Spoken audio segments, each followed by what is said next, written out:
around. He said the engaged picks are where the home is, or at least where it feels like home for him. We're going to have a little bit of that going forward, as we do still need some primary picks for both these squads. We see the Diana locked in for FPX. Can expect some more of that solo lane focus potentially for RA here in this next two. Yeah, for RA last time around, right, they just opted into their whole top side of the map and left their bottom side 4-4-5. We already hit on how we don't really want to see that necessarily Camille coming out in the same way. You hit on the set, but now with the Diana being taken off the board, not really being the same jungler that you have the ability to pair it with. And I guess with that, RA deciding that they just want to go straight towards their bottom lane. They could have taken away another Lee Sin here like they did in game 1, but without the Diana, it feels like the only option RA maybe would have left would be something like the Nidalee, which you would be forcing yourself into without seeing the rest of FPX's composition. So they just want to go with the Aphelios Nautilus bot lane once again. I know this is never going to be a thing. I just want to take a moment to say I'm so happy that he highlighted Jhin for just a moment. It's a special place in my heart, even though if it's not going to be played, but still gets to make through with the Jinx for FPX. So LWX going to have a very strong piece to the puzzle of FPX's composition for this game number 2. Jinx with a very heavy snowball. We know how snowball works out for FPX, usually in a good fashion.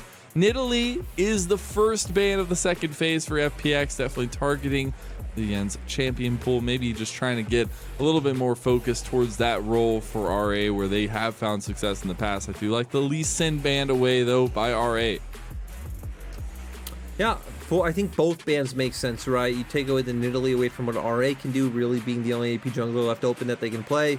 Taking away the Lee Sin for the side of FPX. For RA now, I'm going to keep my eyes skeptically on the Viego as maybe something that Leyan can pick up. It's something he has already played once, and then that will open up those AP soul laners coming out from your side.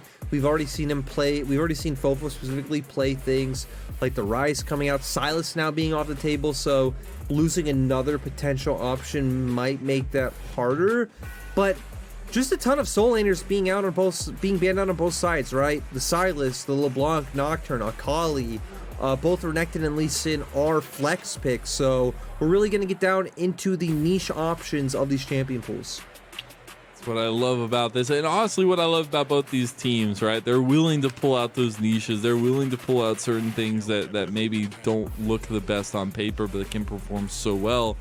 Speaking of, performing so well, the Jayce does get locked in for FPX. A lot of damage potential that they've drafted for themselves.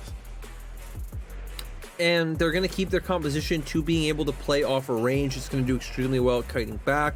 I think Shenyl is going to have a really important role in these team fights, right? All the peel that comes out with the Flay, with the box, with the Lantern, because FPX's comp definitely wants to play from a range, and then just comboing with the Diana, accelerated shock blast into a Moonfall can definitely do a number on the opposite side. And instantly going to go into a Xin Zhao pick for Leyan, so we know we're going to get the solo lane Viego coming out with the Orianna to just round things out. We are going to get that AP mid laner. It's a champion we've hit on that we don't like all that much. I feel like RA's comp might take a bit too long to come online with both Aphelios and Orianna, but we know if it does get to the 5v5 stage, incredibly strong. Please, I know it's a hover.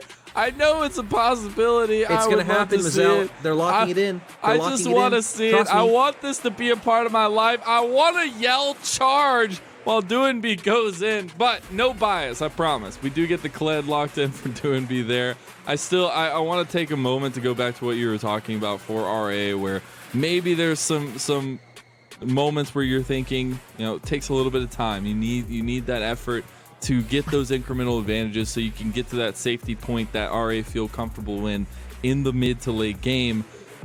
But you've got to be very careful. And when I'm talking about that, I'm talking about don't buy into what FPX are trying to bring onto the Rift. That aggression, that early fighting, that skirmishing that's going to go down. Yes, you have the Xin Zhao, you have possibilities in that fashion with the Viego as well.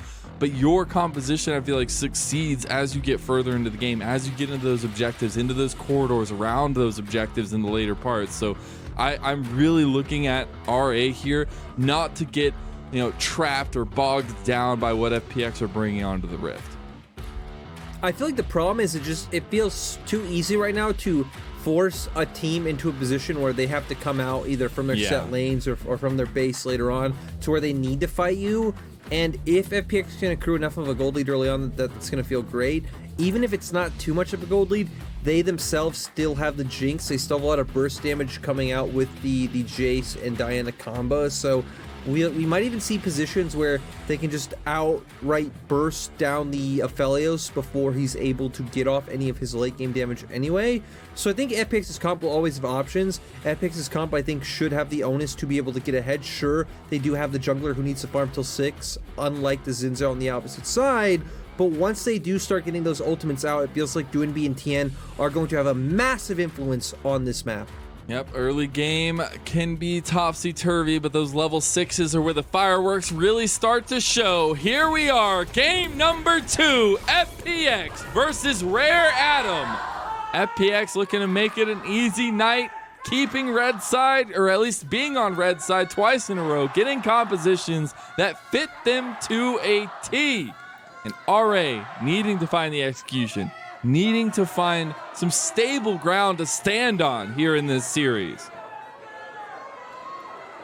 You know, did see a fair amount of iBoy signs, so okay, there are a respectable amount of iBoy, or at least RA fans being shown by the camera person. I respect it. I do feel like the last series was a little bit perplexing that we didn't see any LGD signs shown despite being in their arena. It's a little questionable, but you know, things happen, all right? Things happen. That is true. You know, there actually could have been like a ton of LGD fans, and maybe that's why they didn't want to show them, because they didn't want to show how one-sided it was in LGD's arena. As we're going to come onto the Rift, going to have some farming on both sides. We know, especially in this bottom lane, right, should be a bit of a farm fest. Thresh in the early levels is extremely strong in these trades, so both Hung and iBoy going to pay the respect to this Thresh. For the rest of the map, I feel like for Leyan, we should be looking at... I'll be honest, I feel like there's no obvious place for you to gank. Like, we can say, sure, he can look for mid lane, but I think Doinb's going to be very safe. Has the flash available, going to have the remount, has the TP. You're up against an Orianna, not too much damage there. You can try to blow a flash, but once you hit the level 6 mark as Doinb, I think you'll be fine. So maybe towards the top lane, you have a very volatile matchup in the Jayce versus the Viego. I think whoever gets the first kill in this matchup should probably be able to keep the advantage the whole time and be able to snowball it out of control. But with both junglers heading towards the bottom side, probably not going to see any intervention towards this top lane matchup anytime soon. Yeah, nothing too crazy unless there's some wonky pathing coming through on the opposite side, but I will say that I want to keep a side eye on that top lane matchup, because as you said, can depend on a lot, and it means a lot for both these teams, right? If you do get that pressure in top lane, just makes your decisions easier across the rest of the map. We talked about what Dragon can do in that aspect of it, but especially priority in lane, and advantages in solo lanes can do that just as nicely. But early Scuttle Crab is going to be taken by Leyan on the bot side, so Tian just going to have to make the mad dash to the top side of the map to potentially get his. And I feel like Leyan should even be able to guarantee that one, right? As Leyan, you take this crab, he could have walked through mid. Maybe the fact that he doesn't have red buff is going to dissuade him from doing that, but you're winning trades so heavily in mid lane. I like that he is deciding to do it. You even have push in top side, so you can stop Tian from going for this. You do have a level advantage, though. Doinb is there as well. Not actually going to commit to it, just going to give it over. So a little bit of, resilience and calmness coming out from Rare Adam and Leyan specifically.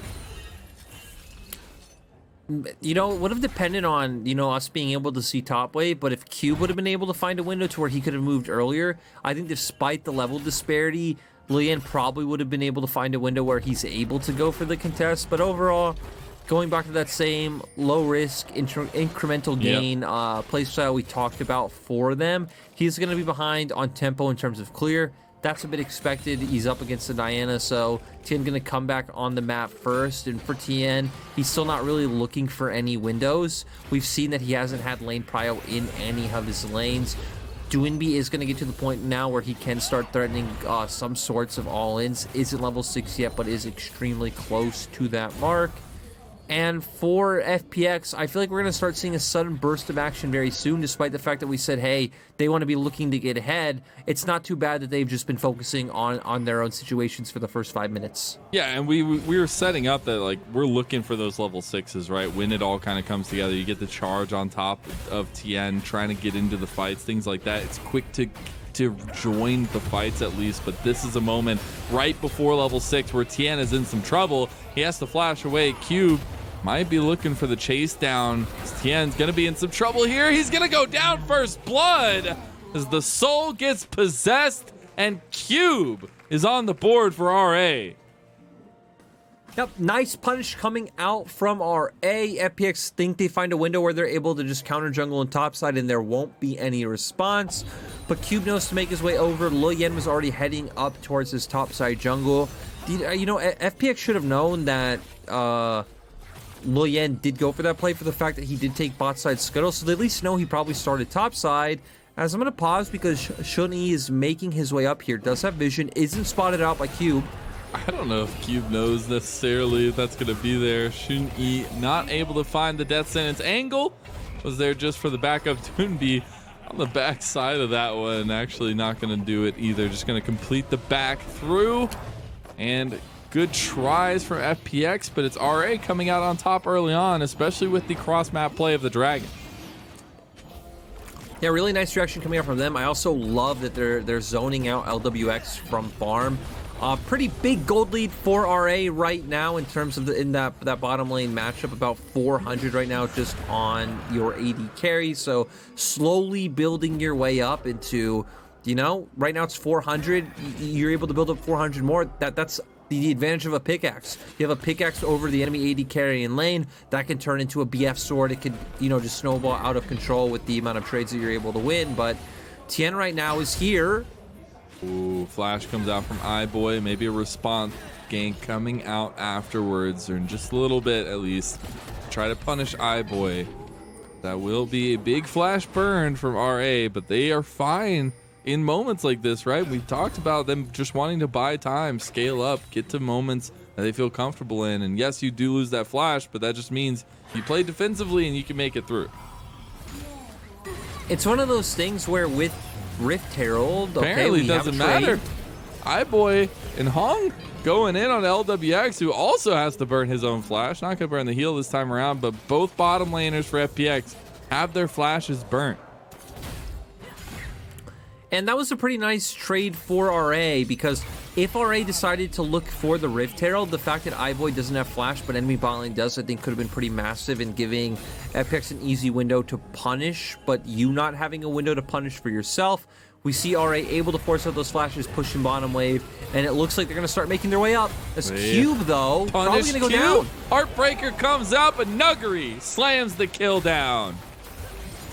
And now for FPX, with their bot lane moving up as well, they have a chance of guaranteeing themselves numbers advantage, but I think Nuguri screwed doesn't have flash available. TP is going to be burnt here. Doinb coming to join the fight. Has charge available to him as well if they want to take the fight into the enemy blue side jungle.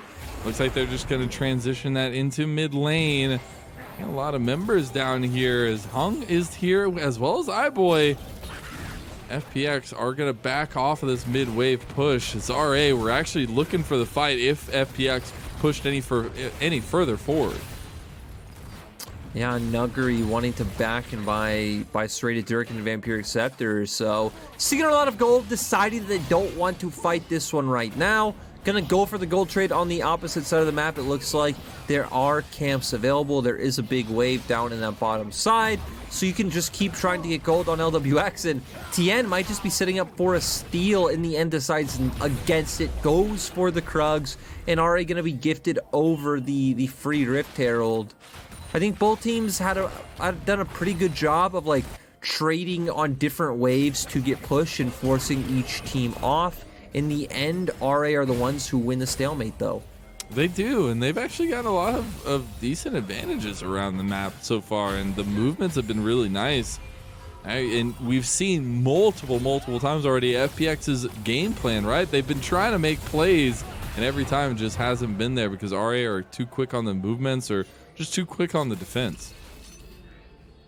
Yeah, RA, I think, have been a very smart team about trying to think of what FPX want to do with their compositions and how they want to play out. We've seen a lot of answers coming out for Leyan, and I gotta be the first to say, I have been one of the most critical people of Leyan. There's one game that stands out to me. I think RA have already played against, it was WE, where he just had a pretty abysmal performance despite RA winning that series. I remember his volleyball just continuously going in and chasing, missing, and throwing the game where they were playing Mundo, and WE had no idea to play against Mundo. So yeah, that stuck with me to this day, but I think Leyan's been having good performances. As Shenyl gonna find the death sentence, but it's not gonna equal out into anything.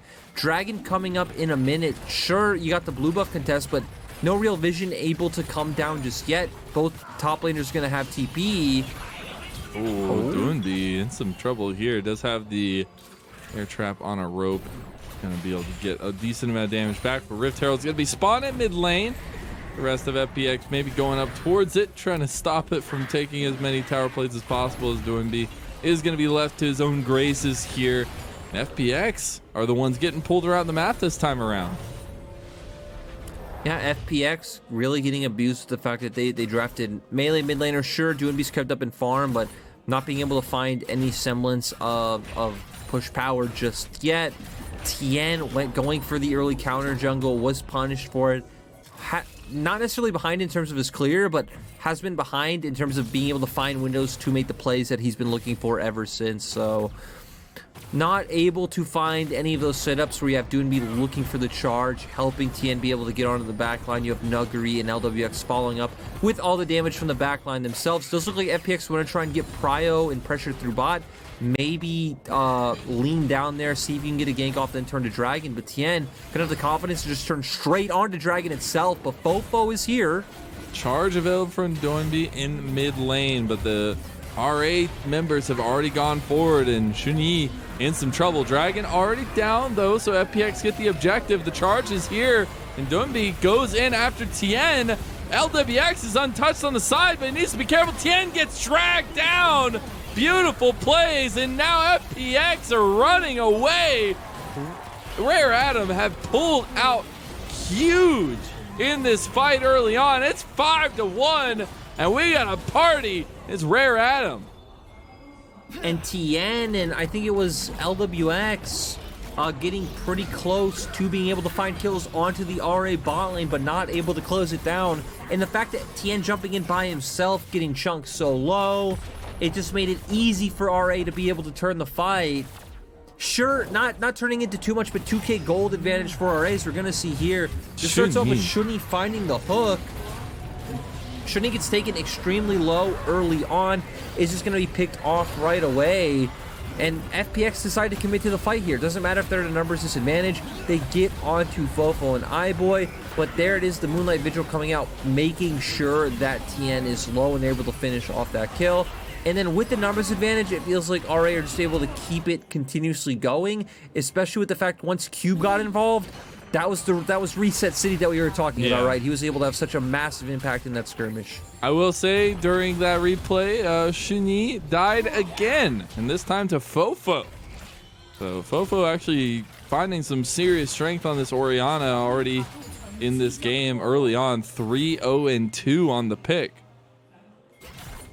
And we knew that he would be able to have the push in the mid lane just from the dynamic of how the matchup works, but the fact that he's having such a good ability to impact the game this early means he's going to be accelerated, right? Which means you're not going to have that same sort of like feel of low impact that I feel like you typically would as an Orianna. He's going to be at an item, so his damage will always be relevant as Doinb's getting caught out. Yeah, he's just going to die, and that's Rare Adam getting another kill for FoFo.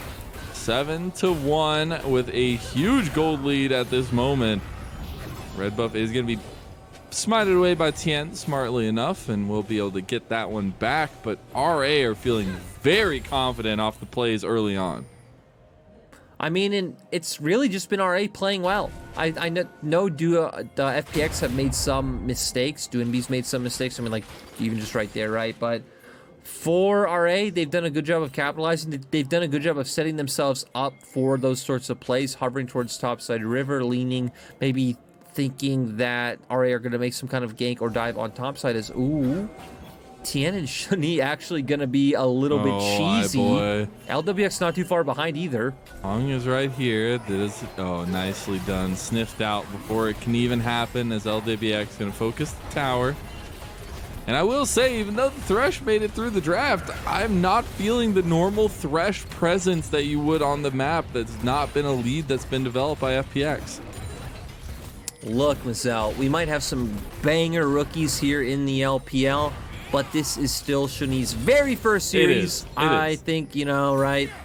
Understandable. It's not going to be too great. And overall, I don't even feel like it was just him. We didn't really get to see how he got picked off in that last exchange, but FPX overall just kind of over-forcing in small areas, which is really giving RA's comp the ability to turn these fights around, like we saw in that last exchange, with essentially FoFo and Cube able to benefit.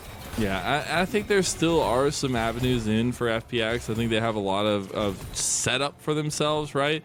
But as this gold lead gets further out in front of them, and as these, you know, scaling factors that we set up already for Rare Adam get further and further ahead, and this FoFo Orianna just becomes godlike at 4 kills already, it gets so hard to approach fights with this composition that FPX have gotten for themselves, and that's kind of that double-edged sword we were talking about.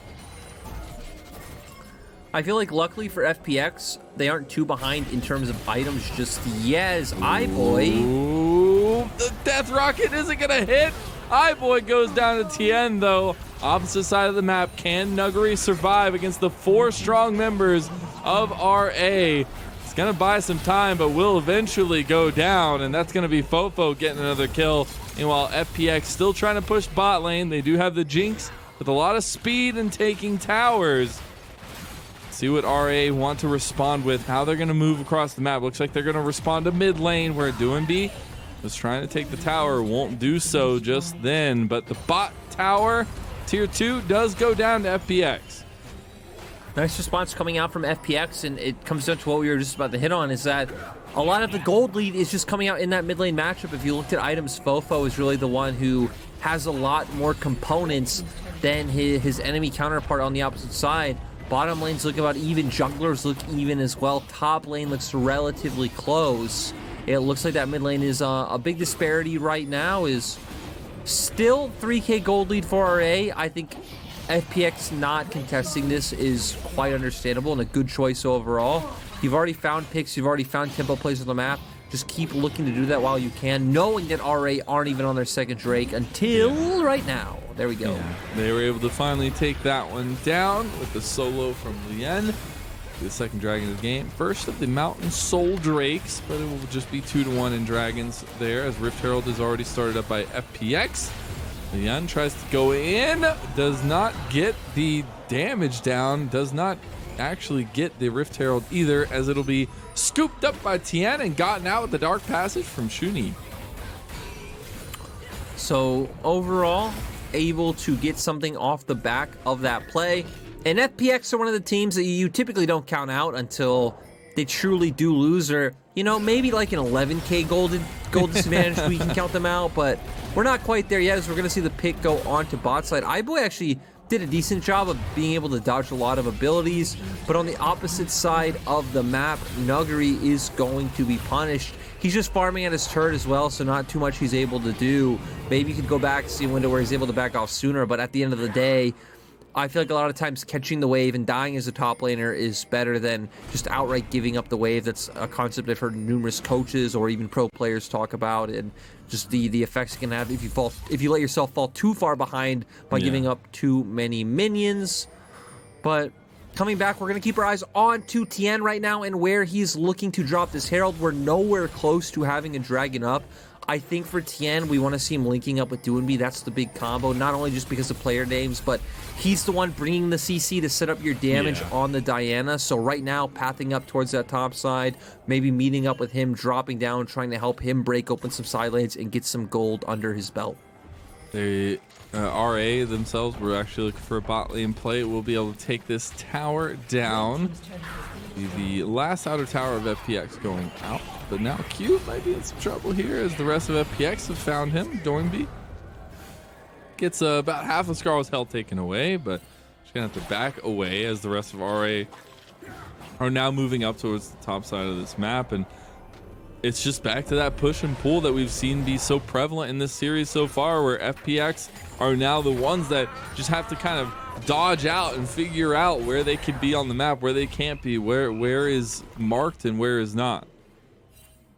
Okay, Mazel, so here is what we want to see. Is it necessarily the correct play?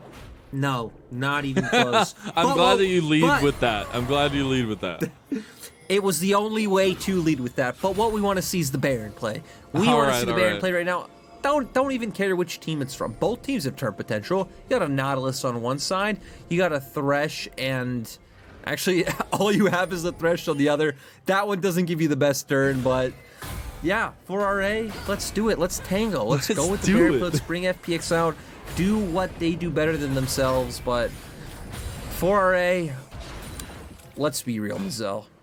We got 1 minute 54 seconds until Dragon. You have a Viego pushing down in bot. I feel like FoFo did did just push out that wave, so can start making his way over now. They are doing a good job of controlling vision. This is actually like the right steps that RA should be looking to do. Push out those side waves, bring Cube over towards mid, push that one in while you rotate your people in mid into the top side jungle. As Hung wants to find an engagement. Shenyl though goes in. Now the TP in from Doinb on the side. Nuguri with some damage with the shock blast. Big moonfall. They've got Hung. Now can they get the rest of them? Doinb in some trouble. Back off here. It's still a 4v5 in favor of FPX, but FPX are the ones that are backing off. Rift Herald spawned by Tian. Just a little bit of distraction. Do FPX want to go back in for the fight? Big shockwave. Lwx is already down as Rare Adam have found the ADC of FPX. Yeah, and RA now are going to be the team to turn to Baron because, hey, guess what? They lost their support, but he's going to be up quite soon. They took away an AD carry, and instead they just want to make FPX think they're going towards the Baron, and they're going to try and find a pick instead. Oh, Nuguri! He was some trouble, man. Dark Passage gets him out. That was so scary. I love the vision toggle there at the last area. It's like watching a horror movie unfold in front of us. Yeah, and RA now deciding they actually want to go over to the Baron. Lwx is up in about 2 seconds, but this might be enough time for RA to take this objective. TP coming in. It's going to be Nuguri joining. That immediately signals RA to back off of the fight. Don't want to potentially give over just a complete turnaround to FPX if it were to go down that way.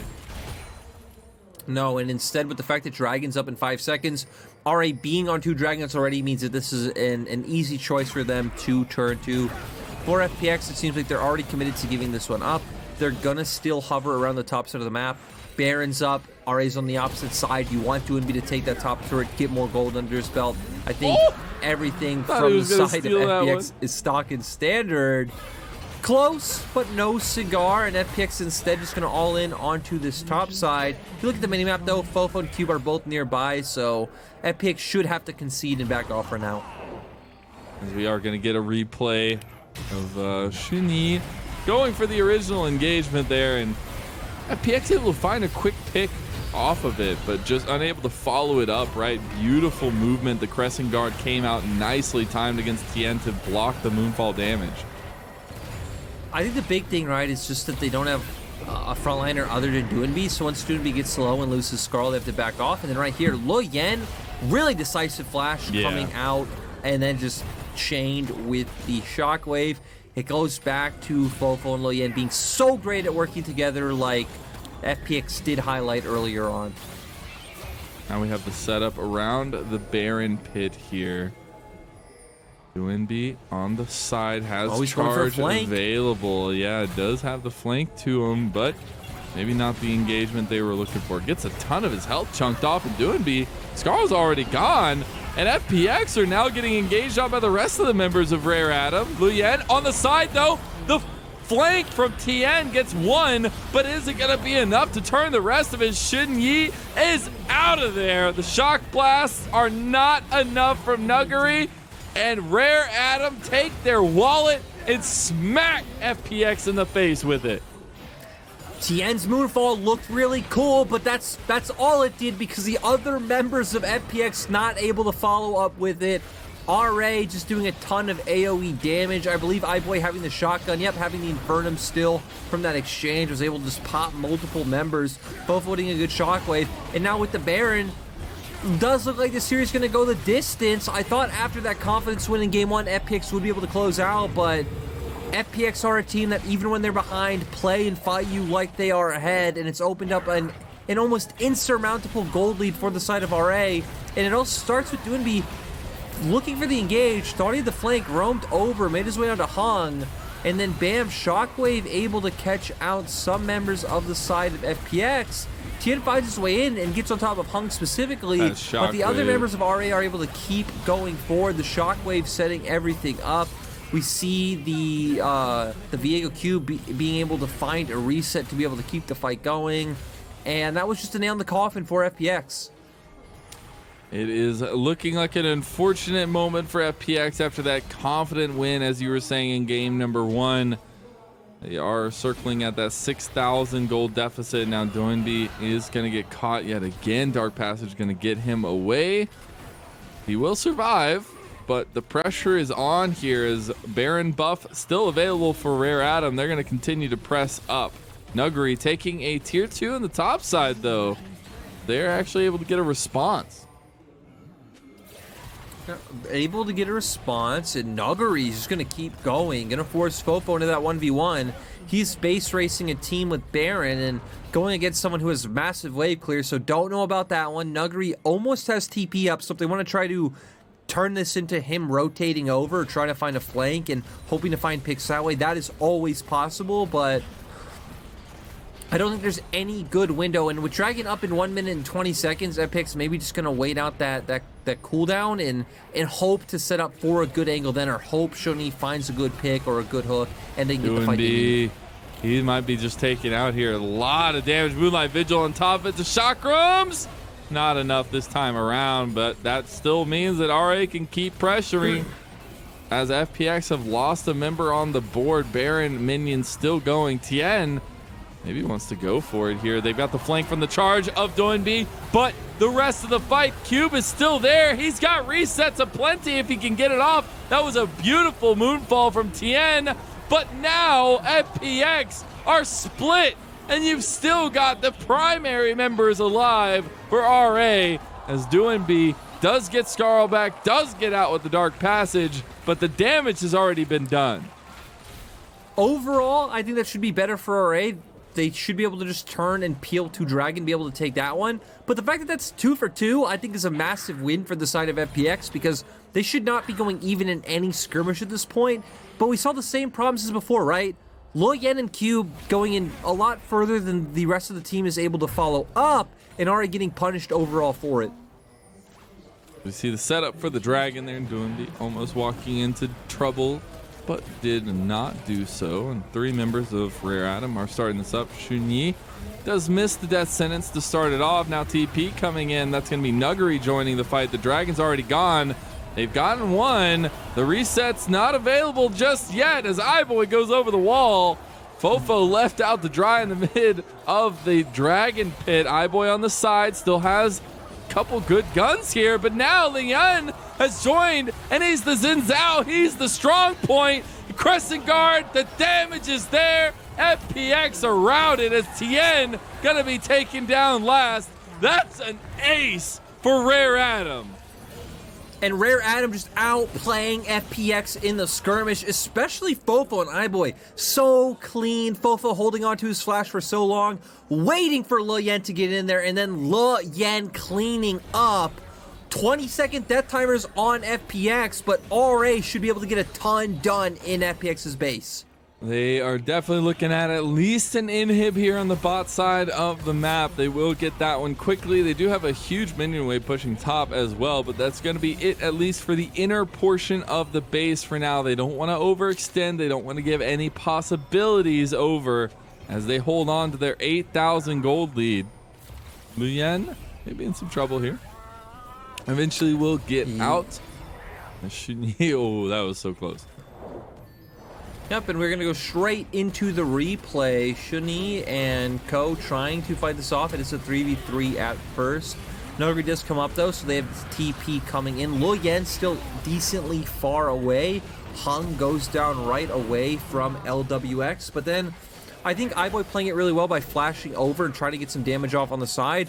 And then FoFo just buying time, uses the Zhonias as well, which helps Leyan get in here, flashes away. Leyan extremely strong at this point, very durable. And then just going to open up for Leyan to get a lot of this damage off and secure these kills. Sure, FoFo goes down in the end, but just really nice uses of flashes coming out from both iBoy and FoFo to set up that play. And now the setup is towards the top side of the map for Rare Adam. They know their strengths. They know where they're at least in terms of game state. They want to just continue to try to snowball that, right? You've still got iBoy on the side in the top lane trying to push the tier 2 tower up there. They've got support throughout the rest of it. Now FPX trying to make a play on the bottom side of the map. Got to be careful not to give up too much, though, on the rest of their side, because now they've lost their tier 2 tower.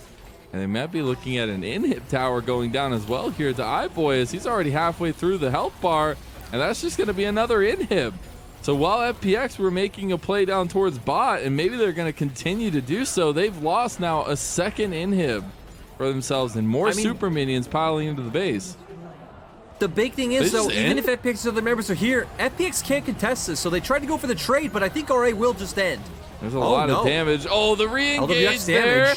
As no, they can't get it. They've also lost the fight on the bot side, though. We got the reset. Now TP coming in as RA smell blood in the water. They want to take it to 3. They're going to take down the last remaining members. Lwx and Doinb, the only ones left, but that's Doinb going down next. Actually, it's going to be a double, as it's already FPX wiped. That's another ace, and we're going the distance, Lyric.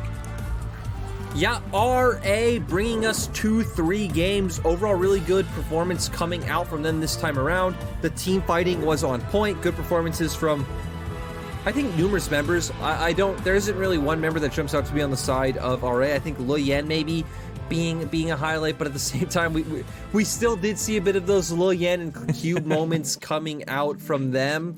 And just to contextualize that end of game, right? I think maybe people will look at it and be like, hey, why did FPX do that? Why is there like a bit of a base race going on when they know they're going to lose? It's like, they don't have soul. They don't know how much gold they're behind, but I'm sure they have a feeling of like, hey, you know, we're about an item behind on every member or on our core members. They know they can't win team fights at that point in time. You'd be hoping for a miracle, you'd be hoping for an outplay. So instead, hoping to go for that trade on the bottom side of the map, maybe thinking if RA invests too many members into not paying attention to that lane, then Lwx can potentially outplay and hold with his rockets, and they can look for some kind of win, but not able to happen. It was a tough situation either way, and RA overall, I think the 5v5s were on point this game, and that's why their damage numbers across the board are pretty solid. Yeah, I mean, it was definitely a team effort here. You see the cracks in the gold difference over time there, where FPX did not give up the fight, right? They were continuously trying to find advantages, and I gotta appreciate that to an extent, even if they were at a deficit for a large majority of this game, or mostly all of it, right? There still was that fight in them, and although this time around didn't work out, right, there still was a lot of pieces that I liked from FPX. It's just RA had a more stout composition. When you get a team that's scaling, that we talked about the entire time for the draft, that feels really good if you let the early game go by and you get to those level 6 marks, you get to those couple item marks, that's where RA thrive, and they got there beautifully. And it wasn't even just like getting to the place in the game where you need it. It's like, no, FPX were actively trying to set things up and failing. Like, it happened we saw so numerous many times. Right? And it's not to criticize Shenyl, but it's like he was getting caught out, or they were finding engages where things weren't really making sense. I remember once Tian finding an engage and getting popped almost immediately. Doinb in the mid lane got caught like 2 or 3 times. There was a time he was walking up to river. So it was weird. To be fair, RA were setting some of those up. I think specifically the Yeah. time when Doinb got caught towards top side, they were hovering towards top with FoFo to make it look like they were setting up a gank on top lane or a dive. So Doinb trying to follow suit and answer that play. So I think RA definitely played better than FPX played bad, if that makes sense. But definitely still some mistakes on the side of FPX on top of RA already playing good. And I think, like I said, FoFo, Leyan especially, really having a solid game this time around. Yeah, it's just crazy to see the journey we've made in just this series alone, from game number 1's dominating FPX win to Rare Adam coming back to a head here in game number 2. We're going the distance. We got to take a little break before we do so, though. Game number 3 between Rare Adam